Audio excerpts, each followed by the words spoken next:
네, 오늘도 주 안에서 평안하셨습니까? 다시 성경을 읽다. 오늘은 14번째 시간 사무엘 하입니다.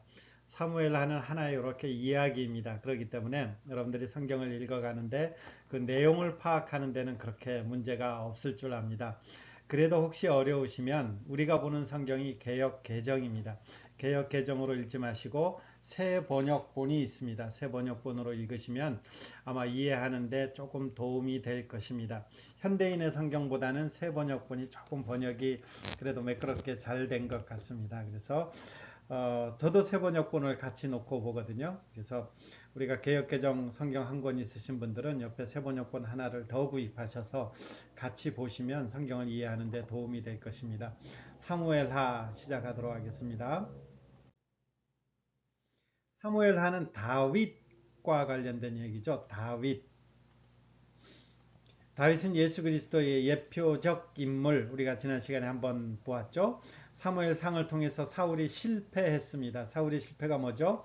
하나님 앞에 불순종이죠. 하나님께서 제사를 이제 사무엘을 통해서 제사 드려야 되는데 그것을 기다리지 못하고 사울이 대신 드린 것, 그리고 아말렉을 진멸하라고 했는데 하찮은 것만 진멸한 것, 이런 일들을 통해서 순종이 제사보다 낫다. 사울은 하나님 앞에서 이제 실패하게 되죠. 그러면 사울이 실패하면 하나님 나라가 끝나느냐 했을 때, 그러나 하나님의 열심은 계속되었고 다윗이라는 한 인물을 왕으로 세우는데 참 기이하죠. 하나님께서 세우셨으면 하나님께서 이렇게 평탄하게 쭉 인도해 가셔야 되는데 그렇지 못하죠. 다윗은 사울에게 쫓기면서 광야로 쫓겨나고 블레셋에 쫓겨나고 블레셋에서 망명하고 참 험악한 세월을 쭉 보내게 되죠. 참 이게 아이러니인 것 같아요. 신앙생활 한다라는 게 뭐냐라고 했을 때에 하나님을 믿는 사람들이 하나님 앞에서 모든 게 다 잘 풀렸습니다. 성경은 이렇게 가르치고 있는 것 같지는 않습니다. 다윗의 경우를 보더라도 그렇죠. 왕이 된다고 기름 부음까지 했는데 그는 광야 학교에서 쫓겨난 신세가 되는 거죠. 그럼에도 불구하고 다윗은 신실하게 수업받았고 결국 하나님의 마음에 합한 사람, 그리고 왕이신 그리스도의 예표적 인물로서 등장하게 되는데 그 성경이 오늘 우리가 보게 되는 사무엘하 이렇게 되는 것입니다. 다시 우리가 사사시대 왕정시대로 가는 그 그림을 한번 더 보면요. 사무엘상이 핵심 인물들이 이렇게 되죠. 사무엘, 그 다음에 사울, 그 다음에 사무엘 하로 갔을 때 다윗 이렇게 되죠. 여기까지가 사무엘 상하. 옛날에는 이것이 상하로 나눠지지 아니었고 후대에 나눠졌죠. 그러니까 사무엘서를 통해서 이것이 한 권으로 사무엘서 돼 있죠. 요즘은 이제 우리가 둘로 나눴죠. 그리고 이제 다윗이 죽고 나서 왕이 된 사람이 솔로몬. 솔로몬을 통해서 이 나라가 계속 번창해야 되는데 여기에 이제 둘로 나누게 되죠. 북쪽 이스라엘, 그리고 남쪽 유다로 나누게 되는 분열 왕국이 시작되는 것입니다. 이 솔로몬과 분열 왕국에 관련된 내용이 우리가 다음 시간에 하던 열왕기 상하, 이것도 역시 마찬가지죠. 열왕기서를 하나로 이렇게 돼 있었는데 후대에 나눈 것이 됩니다. 특히 오늘 저희들이 할 부분은 어디입니까? 여기죠.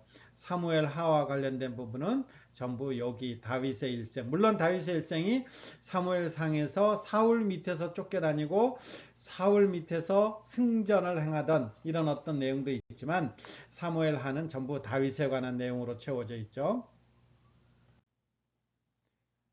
자, 이제 다윗 시대를 저희들이 한번 살펴볼 건데요. 이 다윗 시대는 우리가 셋으로 나눠질 수가 있습니다. 첫 번째 시대가 다윗이 처음 등극했을 때 이렇게 되죠. 이 사무엘 하는 사울이 죽은 이후부터 시작되죠. 사울이 죽은 이후에 이제 다윗이 등극하게 되는데 성경 이제 사무엘하 5장 10절에 이렇게 표현하죠. 만군의 여호와께서 함께 계시니 다윗이 점점 강성하여 가니라 이렇게 되죠. 처음에 이제 다윗이 왕이 어디서 됐나요?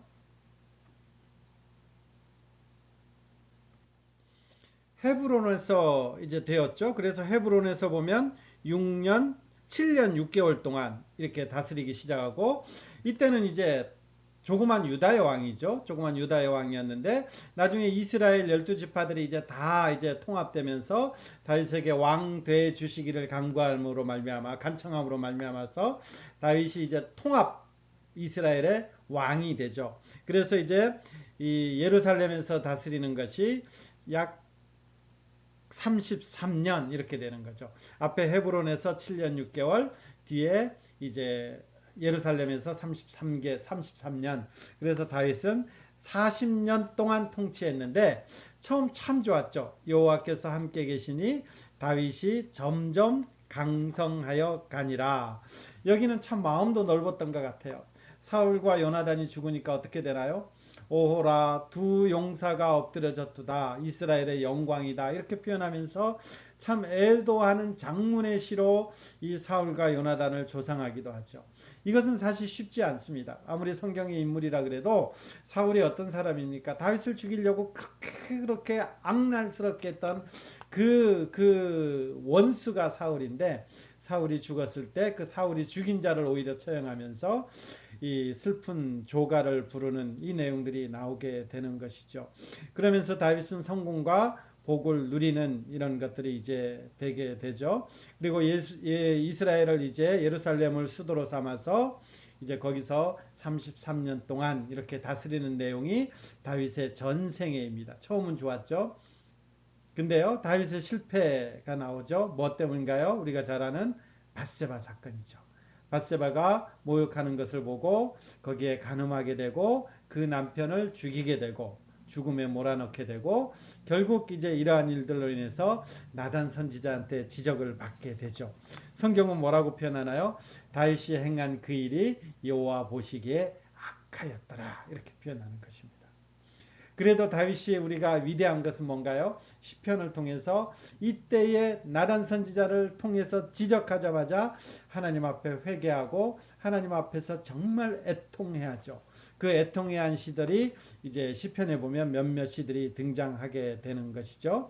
이런 이제 중반기에 이제 다윗의 모습은 실패한 모습이죠. 하나님 앞에서 그렇게 아름답지 못한 그 모습으로 이제 등장하게 됩니다.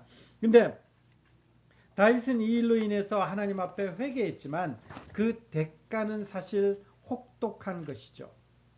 그 대가는 말년에 이런 모습들이 나오는 거죠. 슬픈 결말. 대표적인 것들이 어떤 것이나요? 자식인 압살롬이 반란을 일으켜서 이제 다윗이 다시 한번 광야로 쫓겨나가게 되고 광야에서 이제 다시 한번 숨어 지내는 도망자의 신세를 겪게 되는 것입니다. 이 이후에 이제 결말과 이제 관련된 성경이 두세 장 정도 더 있지만 이제 다윗 생애와 관련된 것은 이제 이렇게 되는 것입니다. 여러분 보기가 우리가 위대하게 생각하는 다윗의 여정이지만 사무엘하를 볼 때는 조금 아쉬움이 많죠. 굉장히 높은 지점에 있다가 쭉 떨어졌다가 이게 하나님 앞에 회복하는 이 모습이 되는 것입니다. 다윗 같은 사람도 이런 모습으로 등장하는 것입니다. 자, 이게 이제 사무엘하의 전체적인 내용인데 이 사무엘하를 통해서 몇 가지만 좀 살펴볼게요. 우선요, 하나님의 궤를 다윗성에 옮기게 되죠. 이 하나님의 궤가 뜻하는 것들은 사실 이게 쉽지 않은 거죠. 하나님의 궤, 언약궤라 그랬을 때에 이것은 이제 출애굽 이후부터 가야 되죠. 출애굽한 이후에 이제 모세를 통해서 십계명을 받게 되고 그리고 하나님께서 출애굽기 25장에 보면 내가 너희가 거할 곳 이게 이제 성막 이렇게 되는 것이고 그 성막 안에 이제 하나님의 궤, 언약궤가 있게 되는 것이죠. 그러니까 이 하나님의 궤라는 것은 하나님이 임재하는 상징이고 하나님께서 만나시는 곳이고 하나님께서 말씀하시는 곳이죠. 하나님의 궤를 모시고 온다라는 것은 뭐예요? 하나님의 임재 속에 내가 거하고 싶습니다 라는 거죠. 그것이 조금 확대되면요 이런 뜻까지 있는 것이죠. 하나님이 이곳에 임재하여 이 온 세상을 통치하십시오 라는 그 하나님의 어떤 계획, 하나님의 일하심이 있는 것입니다. 하나님의 궤가 있다라는 것은 하나님이 임재, 하나님이 말씀하시는 것이고 하나님이 통치하신다라는 것이죠. 그러니까 다윗이 하나님의 궤를 예루살렘에 옮긴다고 한다는 것은 뭐예요? 이 하나님의 임재 안에서 하나님과 교제하며 하나님의 통치를 받겠다라는 어떤 다윗의 열망 이런 것들이 이제 표현된 것이죠. 그러니까 여기에 이제 하나님의 궤를 옮기는데 3만 명이나 동원해서 옮기게 되잖아요. 물론 이제 처음엔 실패하지만요. 그리고 하나님의 궤가 다윗성에 올라올 때 어떻게 되나요? 이 다윗이 정말 기뻐했죠. 못으로 만든 에봇만 걸치고 주님 앞에서 이제 세번역분 보면 온 힘을 다하여 힘차게 춤을 추었다 이렇게 돼 있습니다. 오죽했으면 이제 옆에서 한 소리 듣죠. 이 채통 없이 그렇게 하냐고. 근데 다윗은 너무 좋은 거예요. 다윗은 너무 좋은 거예요. 이게 뭘 말하는 건가요? 여러분, 이런 다윗의 이런 마음 정도는 우리가 이 시대도 조금 이렇게 배웠으면 좋겠어요. 하나님의 임재, 하나님의 영광, 하나님의 통치를 기대하며 그 하나님 앞에서 간절함을 표현하는 것. 그리고 그 일이 그렇게 실현되기를 소망하면서 하나님 앞에서 엎드리는 것. 이것은 이 시대 속에서도 우리 신앙생활 가운데서도 굉장히 중요한 거죠. 이 다윗은 하나님의 궤를 그 의미를 잘 알았고 그 하나님의 궤를 다윗성 속에서 다시 모시고 그 하나님의 통치를 받겠습니다 하는 결단, 그리고 그 일이 이루어졌을 때 하나님 앞에서 춤추며 힘차게 춤추며 하나님을 노래했던 이 모습들이 나오는 것입니다. 우리에게도 이런 노래가 많아지기를 소망합니다. 근데 여기서 한 사단이 나타나죠. 우사가 이렇게 하나님의 궤에 손을 댔다가 우사가 죽는 일이 나타나죠. 이것은 굉장히 복합적인 것입니다. 당시 하나님의 궤는 이 율법적으로 정해진 것입니다. 어떻게 해야 돼요? 수레에 끌면 안 되고 이 제사장들이, 레위인들이 이렇게 어깨에 메고 가야 되는 것입니다. 근데 이 언약궤를 3만 명이나 동원했지만 하나님의 말씀에 근거하지 않고 수레에 끌고 오다가 하나님께서 그것을 흔들어 버린 것이죠. 그리고 그 하나님의 궤가 흔드니까 우사가 이렇게 잡다가 우사가 죽음을 당한 것입니다. 여러분, 이것은 우리가 이제 레위기 하면서도 많이 보았지만 우리가 많이 생각할 부분입니다. 하나님 앞에 어떻게 예배드려야 됩니까? 하나님을 어떻게 섬겨야 됩니까? 라고 했을 때에 그 수레에 실는 것은 이방 이집트에서 하는 방법이거든요. 이방 민족은 다 그렇게 했거든요. 그러니까 이스라엘 백성들은 지금 이방 민족 따라한 거예요. 근데 하나님의 백성들은 하나님께서 정해 주신 방법대로 해야 돼요. 그렇지 않으면 내 마음대로, 아니면 내 이성, 내 경험, 아니면 다른 거 흉내내면 전부 다 우상숭배가 되는 거예요. 왜 그런 거예요? 우리의 어떤 지식과 지혜와 이성으로는 하나님을 알 수가 없는 거예요. 그래서 내 지식과 지혜로 뭔가 하나님을 섬겨보려고 그러면 이게 다 이상하게 되고 금송아지 만들고, 이제 다음 시간부터 보게 되면 열왕기에 보면 지독하게 나타나잖아요. 금송아지 만들고 막 이상한 짓거리 하게 되는 것입니다. 그게 우리의 형편이라는 거예요. 그래서 우리는 어떻게 해야 되는가요? 하나님께서 말씀해 주신 대로 예배하고 하나님께서 말씀해 주신 대로 하나님의 말씀에 순종하고 이렇게 되는 것이죠. 그래서 우리가 이제 수요 성경 공부, 성경을 한 장 한 장 이렇게 보는 것도, 물론 이제 이 한 장 한 장 개관이 끝나면 내년에는 이제 교리 공부를 하게 되고 그 내후년에는 성경 한 권씩 이렇게 한번 살펴볼 생각이기도 하지만, 이렇게 공부하는 것이 뭡니까? 이유가 뭡니까? 하나님 앞에 잘 순종하기 위해서죠. 내 마음대로, 내 이성대로 하나님의 언약궤를 만지고 이러는 것이 아니라 하나님이 말씀하신 대로 내가 순종하기 위해서 우리는 잘 배워가는 것입니다. 하나님의 궤가 다윗성에 들어왔습니다. 또 하나 이제 중요한 다윗 언약이 나오죠. 다윗 언약. 지난주에도 설명드렸던 사무엘하 7장의 내용입니다. 이 사무엘하 7장은 여러분 꼭 한번 꼼꼼히 다시 읽고 아까 말씀드렸듯이 우리가 보는 개역 개정으로 읽으시고 그 다음에 세번역본으로 읽으시고, 혹시 영어가 되시는 분들은 영어로 이렇게 읽으시는 것이 좋을 것 같습니다. 성경이 굉장히 중심되는 구절이기 때문에 그렇습니다. 자, 이 사무엘하 내용이 어떤 내용들이냐?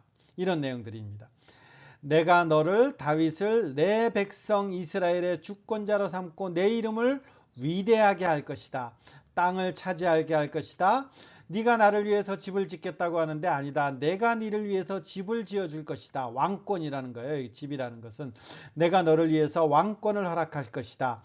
내 씨를 내 뒤에 세워 그의 나라 왕위를 영원히 경고케 할 것이다. 내 씨가 내 이름을 위하여 성전을 건축할 것이다. 이것은 이제 솔로몬을 1차적으로 말하는 거지만 지난주에 살펴봤듯이 그 이후에 이런 모든 것들을 포함하는 거죠. 나는 그에게서 내 씨에게서 아버지가 되고 그는 내게 아들이 될 것이다. 이게 히브리서에 가면 이게 누구를 말하는 거예요? 예수 그리스도. 예수 그리스도를 말하는 내용들이 이제 이런 표현들이 되는 것입니다. 만일 죄를 범하면 사람의 매와 인생이 채찍으로 징계할 것이다. 이게 사무엘하에 나와 있는 다윗 언약의 내용입니다. 자, 잘 보세요. 지금까지 쭉 공부를 잘 따라온 사람들은 이게 어디하고 비슷하나요? 어디하고 비슷하나요? 가장 이전으로 가면 이게 여자의 후손하고도 언급될 수 있지만 넷이라는 이런 것들이 그래도 극명하게 표현한 것은 아브라함 언약하고 연결될 수 있는 부분이죠. 아브라함 언약에 나왔던 땅을 차지할 것이다. 내 씨를 통해서 영원할 것이다. 이런 아브라함 언약이 나오는 거죠. 그리고 그 앞에는 노아 언약, 그 앞에는 창조 언약까지 다 들어가는 것입니다. 그러니까 다윗 언약이라는 것은 지금 하나님께서 다윗을 통하여 하나님께서 말씀하셨던 아브라함에게 말씀하셨던 그 12장 1절부터 4절까지 말씀하셨던 3절까지 말씀하셨던 그 일들이 지금 다윗을 통해서 이뤄가겠다라는 것들을 보여주는 것입니다. 하나님께서 그 위에 많은 일들이 있었죠. 아브라함 언약, 그 다음에 이삭에게, 야곱에게, 그 다음에 애굽 속에서 430년을 지나고 그 위에 출애굽, 그리고 성막, 그 다음에 신명기를 통해서 가나안 땅을 정복하고 여기까지 왔는데 하나님께서 그 일련의 과정들을 이렇게 다 연결시키면서 이제 다윗 언약을 통해서 이것을 다시 한번 확인하고 이 일을 이루겠다 선언하는 그런 내용이 되는 것입니다. 이 일들을 통해서 어떻게 돼요? 다윗의 후손이 영원할 것이다 라는 것입니다.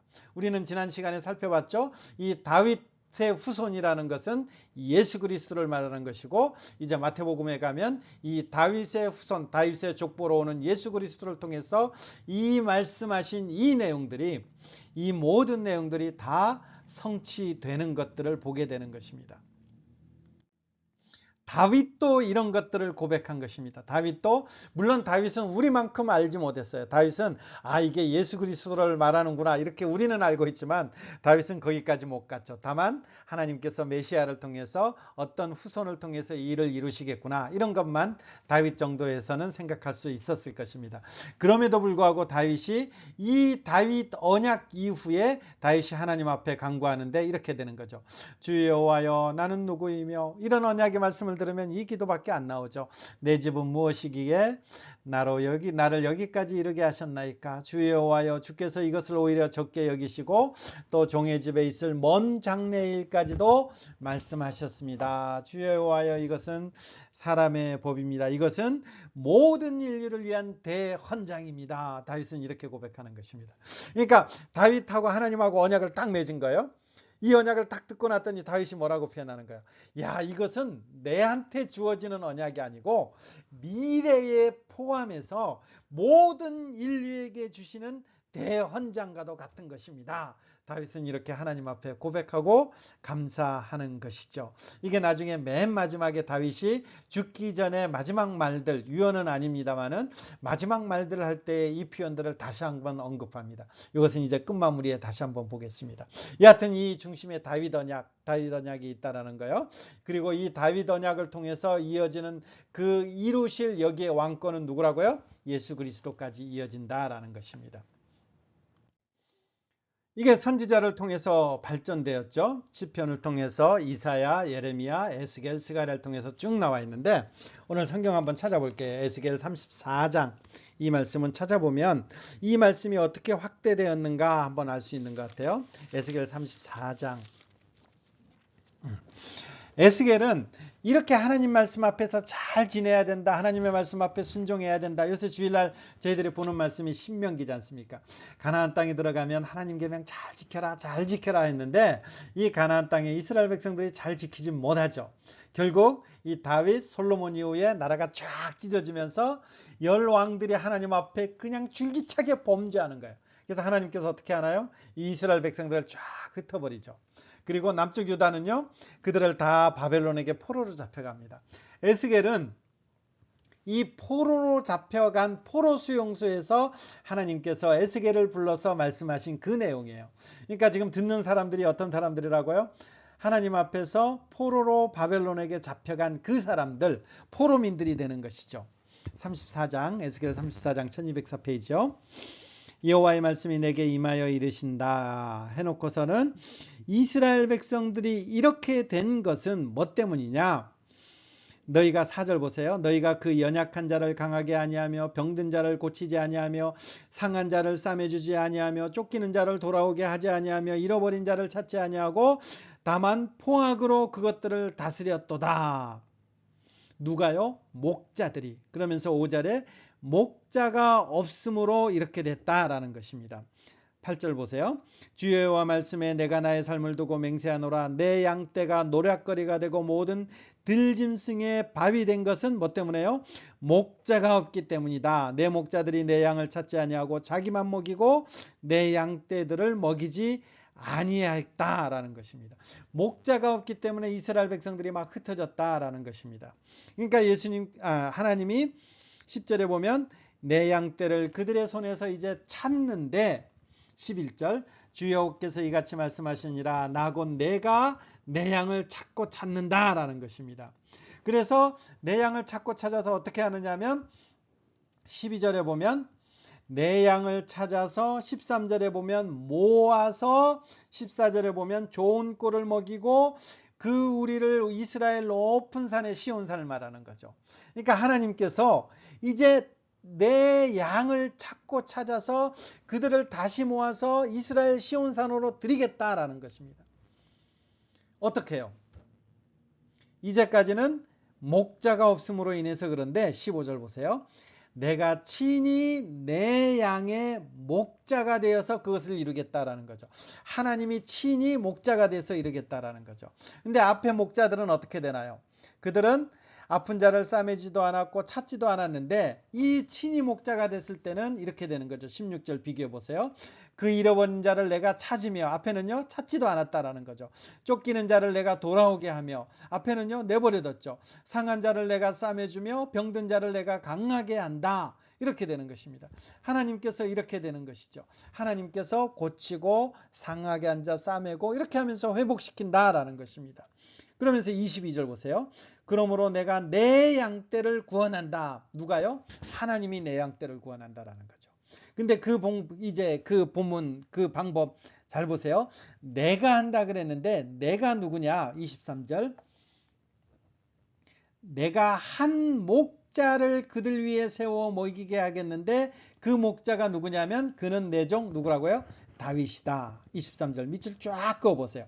내가 한 목자를 그들 위해 세워 먹이게 하리니 그는 내 종 다윗이다 라는 것이죠. 그리고 24절 나 여호와는 그들의 하나님이 되고 내 종 다윗은 그들 중에 왕이 되리라. 여러분 다윗은 이 이전 사람이에요? 후세 사람이에요? 한참 앞에 사람이잖아요. 몇백 년 앞에 사람이잖아요. 이미 죽었잖아요. 근데 하나님께서 다윗이 목자가 돼서 내 백성을 구원해낸다 이렇게 표현하는 거죠. 그럼 이 다윗은 누구죠? 다윗의 후손으로 오시는 예수 그리스도. 그래서 요한복음 15장에 가면 나는 선한 목자다 이렇게 표현하는 거죠. 요한복음 10장에 가면 나는 선한 목자다 이런 표현들이 이제 등장하게 되는 것입니다. 선지자들을 통해서 이렇게 발전하는 것입니다. 하나님께서 다윗 언약을 이렇게 맺었는데 선지자들은 이것을 메시아로 인식하고 계속해서 이스라엘 백성들을 격려하는 거죠. 그래서 이스라엘 백성들이 죄 지을 때마다 어떻게 되나요? 우리가 이 메시아를 통해서 하나님의 구원이 이룬다. 이 메시아를 바라보자. 이 메시아를 바라보자 이렇게 되는 거죠. 우리는 어떻게 살아가야 돼요?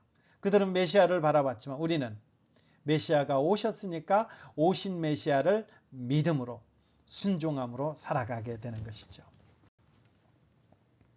다윗 언약 기억하시고요. 자 이제 마지막 21장에서부터 24장까지는 이렇게 돼 있죠. 우리가 이런 구조들은 조금 익숙할 필요가 있어요. 핵심은 어디예요? 가운데 있는 것이죠. 여기에 보면 21장 앞에 부분하고 24장이 같은 내용이죠. 21장 후반부의 내용하고 23장 후반부의 내용이 같은 부분이죠.